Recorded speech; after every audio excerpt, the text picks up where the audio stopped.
Welcome to Inspired Change, a new inspirational and motivational broadcast that strives to empower men in a positive way, designed to educate, empower, and inspire even the busiest individual on the go over that first cup of coffee.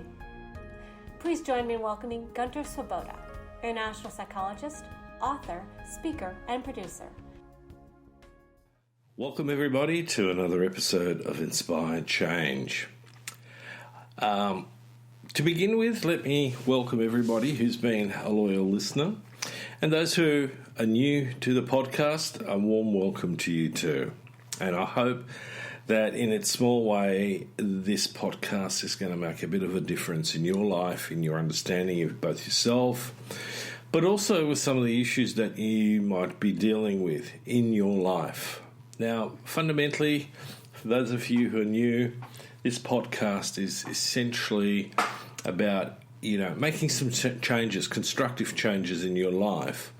And a large part of it is actually aimed at men, coming from an angle of, we really need to examine what it means to be male in our culture. There's so many different ideas, there's so many conflicts around that whole notion that I think it really begs some clarity, and I want to be able to contribute in this space in a constructive way, wherein not only are we looking at what our socialization as men is about, and I talk about patriarchy very openly. Patriarchy is an ideology that places men at the top of a hierarchy, especially white privileged males. Okay, there's a different story to be told if you happen to be indigenous or ethnic in some kind, wherein your skin colour has an impact about how people relate to you, which it shouldn't do, but it does. And despite the fact that we've been working at this for a long, long time, it doesn't seem to want to change too quickly. So part of the podcast is about gender relationships. It's about how we view those of us who are different, and also about ultimately changing myself to be a positive influence on the community that I participate in. And we've got some real challenges in that department. So in the last few podcasts, I've been talking about the issue of turning points. And I shared my own sort of story about my turning point in coming out of a job that I, seriously disliked, and discovering, in essence, what I perceived not to be just a job or a profession, but in fact a calling. I've been working as a psychologist and as a psychotherapist now for over 40 years, and I'm as passionate, if not more, about my work and trying to help make a difference in the community than I've ever been. This is my bread and butter, but it nourishes my soul, and I think that's a really important point in an environment these days where many of us are trapped in a pursuit of making money that is devoid of resonating with your own values and that of the community. And I think that's really sad. So, one of the things that I find in my work with a lot of men is that, a lot of the guys that I work with 35 plus are in what I call an existential crisis. They're doing stuff because they should do it, and because they've become trapped in a financial position wherein alternatives are not viable. The mortgage is eating up a large chunk of their income. They're trying to sustain a lifestyle, that matches that of the guy next door or, their community. And in that context, many men lose sight of what's actually truly important, like their relationships with their partner, their relationship with their children. Someone the other day referred to himself, I'm a corporate warrior, and I suddenly woke up one day recognising that I don't actually really know my kids and they don't really know me, because I leave home before they wake up and I come home just as they're going to bed. So we don't even share a meal together during the week. And on the weekend, it's a rush getting from one sporting activity to another. And then I'm focused on, have you done your homework? Are there any assignments? Have you done your chores? And I'm missing out on that fundamental bonding, that relationship with my children. So, and I'm listening to this story as I have listened to many, many of these stories. And the question is, does it need to be like that? And my answer is, no, it doesn't. But we got a long way to go to make any indent on this. So, coming back to this idea of turning point, or turning points, because there's generally a number of them, I've sort of been reflecting on that. And each one of you out there who's listening to this will be able to tell me some of the most meaningful, and sometimes what you didn't feel necessarily at the time was a meaningful turning point, but it turned out to be that later on. So, this is not a topic I want to just gloss over, because, change is inevitable. The question is, are we going to be in charge of that change, or is the universe simply going to punch us around the head and hopefully something good's going to come out of that? And I guess I'm a little bit too much of a control freak to, be too comfortable with that. I'm not necessarily that good in just rolling with the flow. I am all about being part of the flow, but, there's times when I've got to have a hand on the tiller and steer the boat through the rapids. Or if I use the surfing analogy, which I'm wont to do, it's really about getting a handle about where the rips and currents are and getting myself into the right takeoff zone, and then taking the drop with commitment, as Sean Thompson puts it so eloquently in the code. So, it's been an interesting week too, because that whole notion of turning points has been really very much part of the theme of my working week. I generally see a number of people who are facing, obviously, major turning points. And we talk about mental health. Now, let me reposition that, as I have in other podcasts, that in fact, most of the time we're actually talking about psychological distress. Okay, mental health is, we're ticking over and things, I'm feeling strong, I'm feeling grounded, I'm feeling safe, I'm feeling secure, and I'm in the flow. That is what I refer to as mental health. Every other state needs to be assessed from the perspective of the degree of stress that I'm experiencing, or do I need to work out a disorder that I've somehow developed. And I'm not necessarily talking about mental illness. I'm quite specific about mental illness, and to me mental illness is about bipolar 1, schizophrenia, and a number of other categories, and I won't go into those at this point in time. There's strong arguments for clinical depression also being an illness. But the majority of people that I see are depressed, but they're not necessarily clinically depressed. And so the thing that I want to talk about today is, how do I get into a place where I'm psychologically distressed?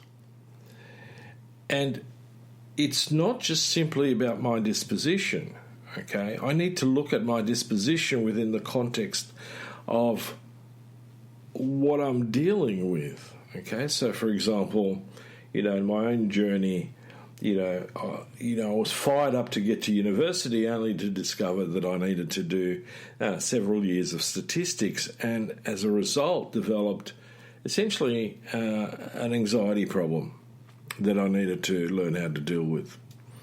So when people talk about lived experience, I understand that process, because on the surface it wasn't obvious that I had an anxiety problem. And yes, it was very, very specific. You'd start talking to me about statistics and my heart rate would jump, my blood pressure would go up, and there were small beads of sweat starting to purl on my forehead. But then also, as I got into life and, I had a partner and we had children, there were challenges along the way that caused stress and at some points distress. And the question in my mind always was, how was I going to handle those? None of us are devoid of encountering psychological distress. Not one person. It's a question of degrees, and it's a question of, where that is located. So, one of the things that I get from a lot of people is when they see, mental health professionals, they often see us through a very rose-coloured lens, which suggests that, we somehow have this have it all together. We really got our shit together, and we know where we're going, and how everything works and so on. Well, that's not the case. We're human beings, just like everybody else, who've experienced, the pains, the suffering, the sorrow, at least not chronically, but some of the time in our life, at least for a period of time. And the question is, how am I going to deal with that effectively? So in my own life, that's always been part of the question, because if I understand how I'm dealing with it, I believe that I can help people in a much better way than if I was devoid of that experience. So one of the topics that I want to open up today is the whole issue about psychological distress and fundamentally substance abuse. Okay, so let me define what I mean by substance abuse. Essentially, it involves basically using too much alcohol, tobacco, or other drugs. Now, interestingly enough, in our community, a lot of us have been fantastic in cutting back on tobacco and nicotine use until vaping occurred. Now I'm starting to see a serious problem amongst teenagers, and vaping, right, really concerns me.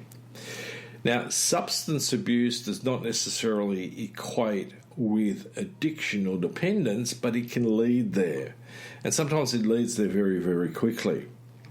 So when we talk about statistics very briefly, in Australia, about 1 in 20 Australians has had a substance abuse problem and or addiction. And the use of substances in that context generally result in changes and potentially long-term damage to the brain and other organs. So it becomes a major issue with regard to psychological distress and psychological disorders. And unfortunately, in my work, on a daily basis, part of my conversation with people when they come to see me is about how much are you drinking, what sort of drugs are you taking, and what have you tried to do about that. Now, it doesn't necessarily mean just illicit drugs. Some people become, they abuse prescription drugs. And this becomes a particularly serious point because not everybody's honest either with their GP or necessarily in the beginning with me. Although having worked in the field of substance abuse disorders, I've got a pretty good nose to figure out who and when and where and how someone might be in that arena of trying to deal with it. So for a lot of us, part of the turning point is that we present to our GP or to a professional knowing that we've got to stop or we've got to moderate, but we don't quite know how. And it's scary. And we make we keep bargaining with ourselves, for example. I'll do it on Monday, I'll stop on Monday, and I won't go out on Friday night with the boys for a few drinks, or, I'm not going to have any Coke over the weekend. I'm just going to leave it alone. But like, New Year's resolutions, they often only last a very short period of time. And I don't believe that in our society, in our culture, in our community, we can have a conversation about mental health without addressing the issue of the substances that we use. Now, having said that, I'm sitting here, with a cup of coffee, and that's about the drug that gets me through the day. Now, I have usually a rule. I only have 2 cups of coffee a day, because when I was at university, part of my anxiety problem was that I was drinking absolutely bucket loads of caffeine. And, when I entered into a relationship with a psychologist at uni, it was like, you need to give this up. A lot of your anxiety is actually coming, not so much from the statistics, it's actually coming from the caffeine. And he was right. And it took me about 48 hours to get through some fairly onerous symptoms around that, like headaches, a bit of, a few palpitations. So, it had a meaningful impact.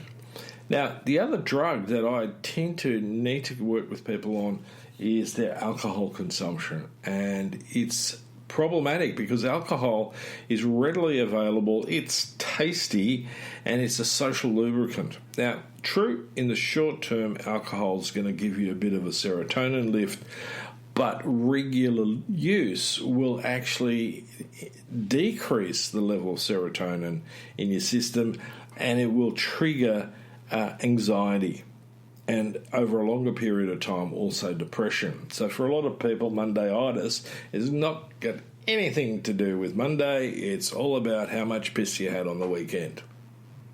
Okay, I'm going to call the kettle black. So this, how do I get on top of this, is going to be an interesting question, because we still have a culture where if you're not drinking, some people get a hard time about it.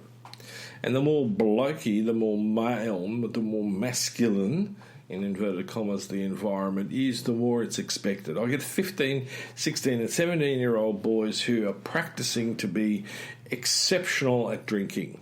Now, with some of them, they recognise fairly quickly that their system's not geared up to do that, and that not only are they going to have a problem physically, but they're also going to have mental issues. Their thinking's off, their emotional regulation's off, and also their behaviour goes off. So, really important stuff. So, and I want everybody listening to this podcast out there is to take, stock of what it is that you're doing with the substances in your life. And it doesn't necessarily need to be alcohol, tobacco, cocaine, speed, MDMA, ecstasy, whatever it is. It could be also things like, the amount of sugar you're eating, because in essence, enough sugar, it can act like a drug. It just doesn't give you the same high, although for some 5-year-olds with red frogs, we are looking at someone who's going to be extremely dysregulated and bouncing off the walls. Okay, when they get a bit older, that settles down. But the reality is, for some people, it's not about the traditional substances. It's, abusing food. It's abusing exercise. So addictions come in many different shapes and forms. And the idea is, if we are going to feel good in ourselves, we need to take a look at all of that. But the one that I really want to stress today and in the next podcast is the whole issue about substance abuse and addictions. So what I'd like everybody to do is, for 1 week, to sit back and take stock of what it is that you drink. So alcohol, coffee, the sort of coffee. I mean, I asked someone the other day, how much coffee are you drinking? Oh, not a lot. I have 3 coffees a day. Now, I sat back and I went, okay, that's really interesting. That's not too much. I have 2. And then as we got the conversation rolling, it turns out that his, coffees are actually triple shots. So he's not having 3 coffees, he's having multiples of that. And so we started then talking about, that's a lot of caffeine to take in one day. So, the beauty about alcohol is that we can measure it, and there is a direct correlation on the impact on us physiologically and psychologically. Right? When I deal with male suicide, one of the things I'm very conscious of is that alcohol and drug use has a phenomenal correlation to that behaviour, and it's very, very scary. It is the thing that we need to be most careful about when anybody is expressing ideas of suicide. Is what are they taking in on top of that? Are they self-medicating? So take stock. Are you smoking? If so, how much? Are you vaping? How much? On the weekends, are you doing cocaine, ecstasy, speed, ice, whatever it is? Now, unfortunately, we have a legal system. I say unfortunately because it stops people from really being honest about what they're doing. But I think, if we're going to talk turning points, as I said, 1 in 20 Australians, I'm not sure what the statistics are in the United States. I'm going to look that up and I'll introduce that in the next podcast. But it's those people, and there for the grace of God go I in many respects. We need to take a stock of what we're doing, because it's all very well going to a professional and saying, I'm feeling anxious or depressed, and not sharing with that person how much of this stuff you're actually ingesting, because it's relevant. And not every person is going to focus or refocus and ask the right questions in that context. I was fortunate. My first job as a psychologist was working in the field of drug and alcohol use, abuse, and addiction, both as a therapist but also as a community educator. And, some people will pull me up and go, don't get preachy with me. And I go, well, I'm not getting preachy. If you want to keep doing that, you're going to need to understand that at some point the wheels are going to fall off your bike. It's not about being preachy. It's about educating people properly so that they can make some informed decisions with the support that they need. And some people may need to go into hospital or into rehab. Other people will learn, skills and strategies and explore why they're doing this to themselves in an outpatient setting or with a therapist. Could be a psychologist, could be a psychiatrist, could be a social worker. So on that note, this is a real emphasis on a major necessary turning point if we're going to get any real handles on our capacity to deal with psychological distress and disorders and foster resilient mental health. So until next time, let me sign off. Look forward to having your company again in a week's time. Thank you for listening to Inspire Change with Gunter. Gunter Swoboda does individual and group coaching for men looking to grow. For more information on this and the global Making Good Men Great movement, check out goodmengreat.com to get into contact. If you have a topic for the show or would like to be a guest on the air, please email producers at miranda@noirtainment.com. That's Miranda, Miranda, at noirtainment, noirtainment.com. Thank you, and always keep inspiring change.